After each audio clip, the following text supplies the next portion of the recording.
This is part 11 of the story time about my Japanese friend who went here in the Philippines.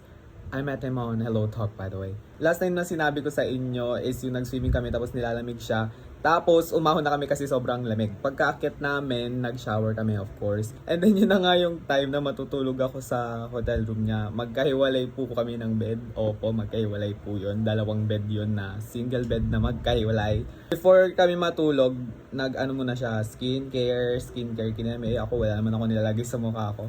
After nun, natulog na siya. Tapos ako hindi pa ako natulog. Kasi ako may nighttime routine din ako. Hindi yung skincare, pero yung Genshin Impact. Kailangan ko yung dailies ko, okay? Ayun, nakatulog na siya and everything. Ako, tinatry ko matulog.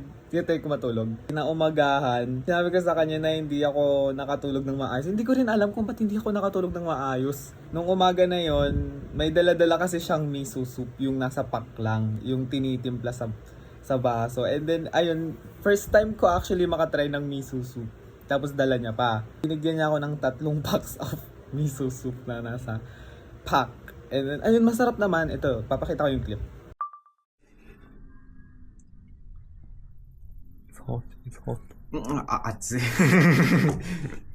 熱い We can do this. Yes.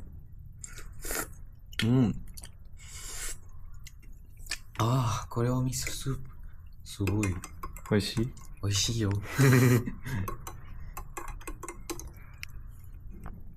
Tapos alam nyo ba, yung last time na story time ko, diba, sabi ko hindi natuloy yung ice skating namin. Yung day na nun, ang spontaneous kasi sinuggest niya na mag-ice skating daw kami.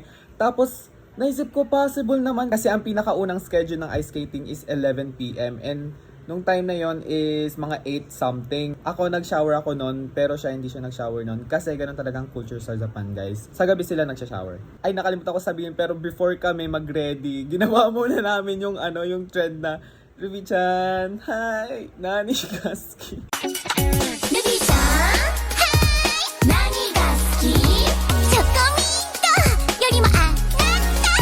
Nagulat ako kasi naman siya gawin yung trend talaga na para bang